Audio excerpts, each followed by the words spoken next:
Hello guys, एक PYQ देख लेते हैं टाइम एंड वर्क का। लास्ट टाइम हमने टाइम एंड वर्क का एक दो फॉर्मूला एक दो क्वेश्चंस किए थे। A, B, C working independently can do a piece of work in 8, 16 and 12 days respectively.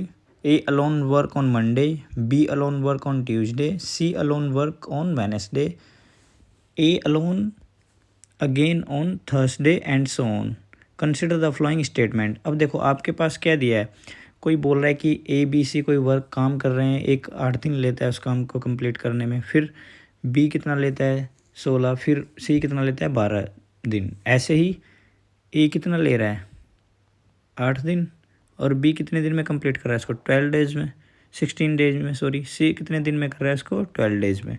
ठीक है ना, इस टाइप से आपको क्वेश्चन दिया। और ये क्या है कि मंडे, ट्यूसडे और वेडनेसडे ऐसे भी चल रहा है। ये मंडे को करता है, ये ट्यूसडे को करता है, और ये फिर वेडनेसडे को करता है, फिर रिपीट हो जाता है साइकिल, फिर से ABC आ जाता है नेक्स्ट डेज।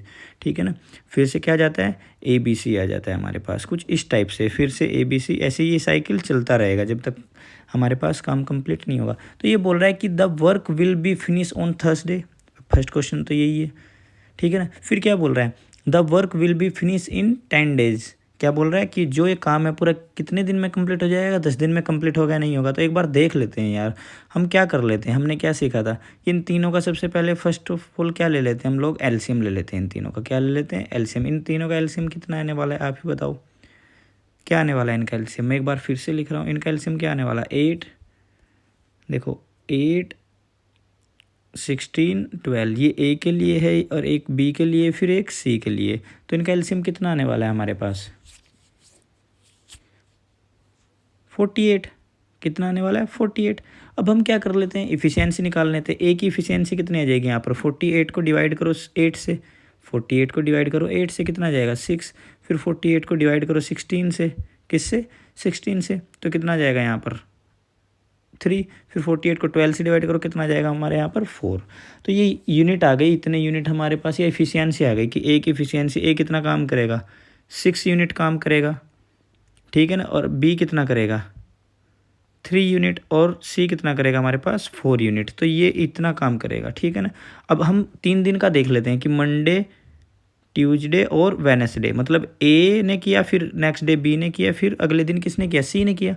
तो तीनों कैसे कर सकते, कितना काम करेंगे 3 दिन में, तो 6 + 3 + 4, 6 + 3 + 4। अब टोटल काम कितना होता था हमारे पास, हमने बोला था जो भी एलसीएम आता है ये हमारे पास क्या होता था, टोटल वर्क डन होता था। ये क्या होता था हमारे पास, टोटल वर्क डन होता था। तो ये बात ध्यान रखना है आपको।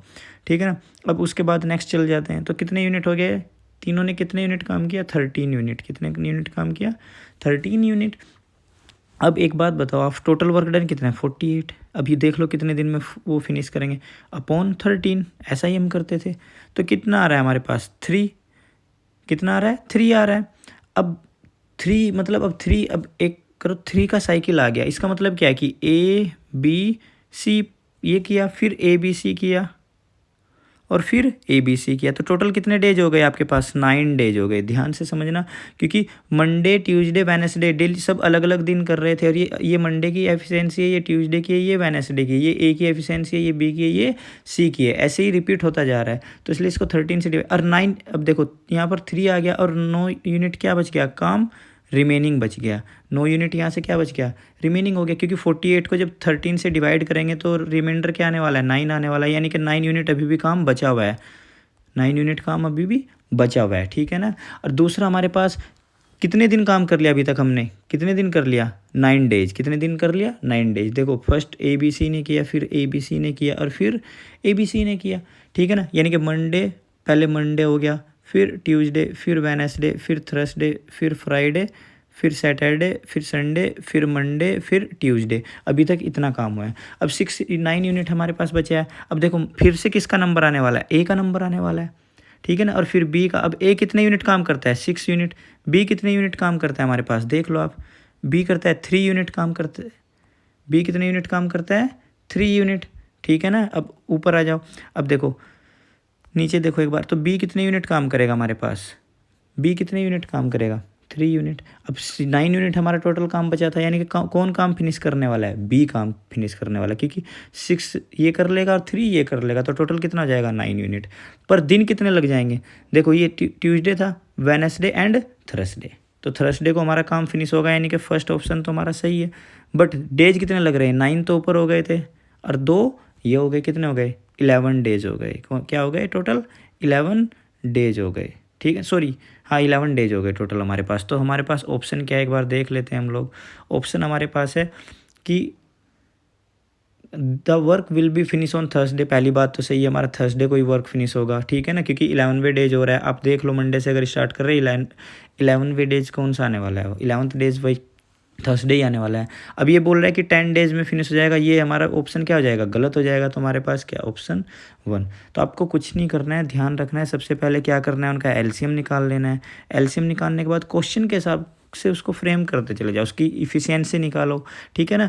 अगर ये टोटल वर्क पूछता, कुछ अलग टाइप से भी क्वेश्चन पूछ सकता था, बट इसने क्या किया, एक एक करके पूछ रहा है कि मंडे को एक दिन कर रहा है, फिर ट्यूसडे को नेक्स्ट कर रहा है, फिर नेक्स्ट कर रहा है, वेडनेसडे को नेक्स्ट कर रहा है, तो ऐसे ही रिपीटेशन में चल रहा है, ठीक है ना। तो फिर देख लेंगे टोटल वर्क डन हमारा यहाँ पर 48 आया था। टोटल वर्क डन को हमने क्या किया था, 13 से डिवाइड किया था, क्योंकि हमको तो काम देखना था ना, कितने दिन में कितना काम कंप्लीट होने वाला है। तो उसमें 3 का साइकिल आ गया, कितने का साइकिल आ गया 3 का, मतलब AB 3 यूनिट, ये कितना आ गया था हमारे पास 3 आ गया था। अब देखो ABC रिपीटेशन में कर रहे थे ना काम, अलग अलग, Monday Tuesday Wednesday, Monday Tuesday Wednesday, ऐसे करके मंडे ट्यूसडे वेडनेसडे, फिर थर्सडे फ्राइडे सैटरडे। तो फिर 9 यूनिट हमारा कंप्लीट रिमेनिंग रह गया था हमारे पास, क्या रह गया था 9 यूनिट रिमेनिंग रह गया था, ठीक है। बने रहो ऐसी वीडियो, हम फिर से 1-2 PYQ करते रहेंगे, अभी तो 1-2 और PYQ करेंगे हम इसी बेस पर कि जो हमारे पास पहले भी आए हुए हैं, ठीक है ना। बाकी एक बार आप वीडियो देख लीजिए कि कैसे क्वेश्चंस किया है। अगर आपको इफ़िशियंसी वगैरह समझ में नहीं आ रहा है कि इफ़िशियंसी क्या होती है, फिर वर्क डन या टाइम क्या होता है, कैसे हम इसको एलसीएम से कर सकते हैं या फिर विदाउट एलसीएम कैसे कर सकते हैं इसको, तो एक बार आप जाके, अगर किसी ने वीडियो नहीं देखी है तो एक बार वीडियो देख लीजिए, जो हमने कल एक वीडियो अपलोड की है, ठीक है ना। और फिर नेक्स्ट क्लास में मिलते हैं, एक बार फिर नेक्स्ट क्वेश्चन करेंगे और देखेंगे, बात करेंगे आपसे। बाकी अभी प्री में टाइम बिल्कुल नहीं है, और सीसेट को इग्नोर मत करना, क्योंकि हम इजी वे में बिल्कुल सोचते हैं कि सीसेट इजी है, हो जाएगा, ठीक है, और उसको बिल्कुल छोड़ देते हैं, स्किप कर देते हैं। तो बिल्कुल स्किप मत करना है, 5 से 10 मिनट डेली देते रहना है सीसेट को भी। ऐसा नहीं है कि आप बिल्कुल स्किप कर दो उसको और फिर एकदम से बर्डन सा बने। आप टेस्ट देखो, उससे पहले तक आपको लगेगा कि मेरे को सब आता है, पर टेस्ट में बैठने के बाद और वहाँ से आने के बाद आप सोचोगे कि पता नहीं क्या मिस्टेक करके आया हूँ। तो ज़रूरी नहीं है कि आप अगर मैथ पूरा छोड़ के आ जाओगे सीसेट हो जाएगा, ठीक है ना। तो इसलिए ट्राई करते रहो कि कुछ जो मैथ्स के क्वेश्चन है, इसलिए हम पूरा सिलेबस नहीं खींच रहे हैं, जो टॉपिक्स जिस टॉपिक से आते हैं क्वेश्चंस, ठीक है ना, वही हम कर रहे हैं। इतना बर्डन भी नहीं बना रहे हैं कि बहुत ज़्यादा आपको कराएंगे फिर नहीं हो पाएगा, इसीलिए। तो जिस जिस टॉपिक से आएंगे क्वेश्चंस, वही टॉपिक्स हम देख रहे हैं एक बार, और जिससे आते हैं और जो ईजी टॉपिक्स है, जिसको ईजिली सब कोई, हर बंदा हर कोई कर सकता है, तो इसलिए लगे रहो। बाकी प्रिपरेशन में बिल्कुल भी टाइम वेस्ट तो नहीं करना चाहिए, देखो, और लगे रहो साथ में, ठीक।